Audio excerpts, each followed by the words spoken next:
అందరికీ నమస్కారం. Welcome to TV24 భక్తి ఛానల్. సో నా పేరు భైరవదేవ శనిగల, ఆస్ట్రాలజీ, న్యూమరాలజీ అండ్ ఫార్మిస్ట్రీ. సో ఇప్పుడు మనకు రాశి ఫలాలు చూసుకున్నట్లయితే జూన్ మాసం రాశి ఫలాలను మనం చెప్పుకోబోతున్నాం అనమాట. ముందుగా మనం మేషరాశి గురించి తెలుసుకుందాం.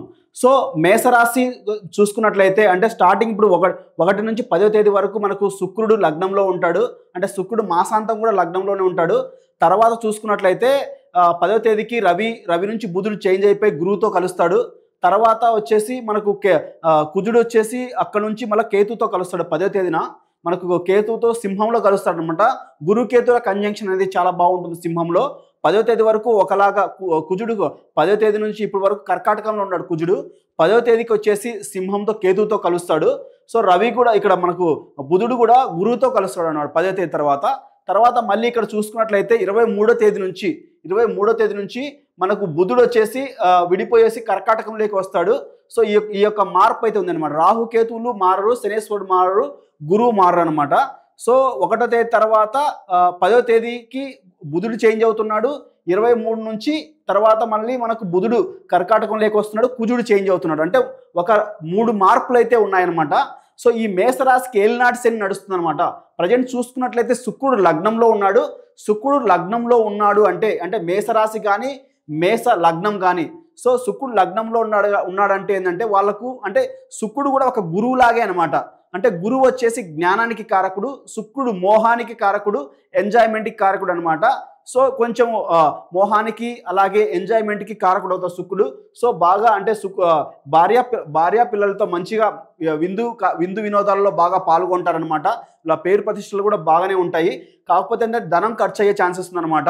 సో ధనం అనేది ఏంటంటే శుక్రుడు లగ్నంలో ఉన్నాడు కాబట్టి, శనేశ్వరుడు 10వ స్థానంలో ఉన్నాడు కాబట్టి సో ఎక్కువ లగ్జరీస్ కోసం డబ్బులు ఖర్చు పెడుతుంటారు, సంపాదిస్తారు. అలాగే ఖర్చులు ఎక్కువగా కనపడుతున్నాయి. అలాగే ఇక్కడ చూసుకున్నట్లయితే రవి ధనస్థానంలో ఉన్నాడు కాబట్టి కుటుంబ స్థానంలో డబ్బులు ఏదో విధంగా డబ్బుల విషయంలో కానీ మాట విషయంలో కానీ కొంచెం జాగ్రత్తగా ఉండాలి. గురువు ఎప్పుడైనా 2వ స్థానంలో ఉన్నప్పుడు మాట తూరడము, ఎదుటి వారి నుంచి వచ్చే ఏదైనా ప్రశంసల్ని విమర్శలుగా పొందడం లాంటివి జరుగుతూ ఉంటాయి. మాటను అదుపులో పెట్టుకోవాలి. అలాగే డబ్బు పరంగా బాగానే సంపాదిస్తారనమాట.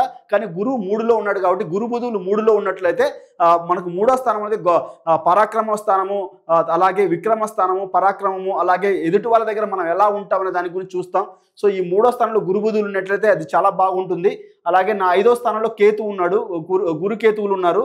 అంటే ఇప్పుడు ఏదైనా పిల్లల కోసము వీళ్ళు ఏదైనా ప్లాన్ చేసుకున్నట్లయితే ఈ మంత్ కొంచెం కష్టంగా ఉండొచ్చు అనమాట. ఇక్కడ మనం చూసుకున్నట్లయితే చంద్రుడు కూడా ఇలా ఉన్నాడు. ఇక్కడ మెయిన్ ఇది ఏంటంటే మేషలగ్నం వారికి రాహు లాభంలో ఉన్నాడు కాబట్టి ఏదో విధంగా వీళ్ళకి లాభాలను తెచ్చిపెట్టే ఛాన్సెస్ ఉన్నాయన్నమాట.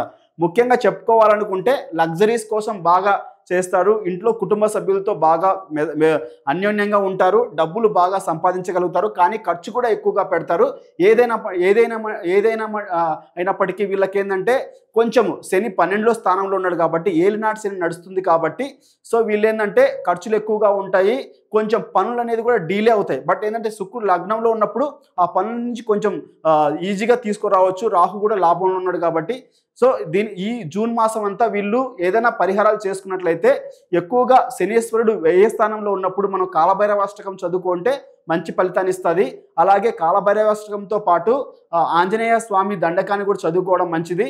అలాగే వీళ్ళు ఏంటంటే శ్రీకాళహస్తి టెంపుల్కి ఒకసారి వెళ్ళేసి వచ్చినట్లయితే వీళ్ళకు చాలా బాగా జరుగుతుంది అనమాట. ఎందుకంటే రాహు వచ్చేసి లాభంలో ఉన్నప్పుడు శ్రీకాళహస్తికి వెళ్ళినట్లయితే అక్కడ మీరు పూజ చేయకపోయినా కానీ అక్కడ వచ్చేసి దర్శనం చేసుకోగలిగితే ఈ మేషరాశి వారికి ఈ మాసం అంతా చాలా బాగుంటుంది. No problem. శనేశ్వరుడు వ్యయంలో ఉన్నప్పుడు కొన్ని ఉంటాయి, బట్ ఏం భయపడాల్సిన అవసరం లేదు. గురువు బుధులు లగ్నంలో 3వ స్థానంలో ఉన్నాడు, రాహు 11వ స్థానంలో రాహు ఉన్నప్పుడు మంచిగా జరుగుతుంది అనమాట. భయపడాల్సిన అవసరం లేదు. రెమెడీ చేసుకోండి. Thank you so much.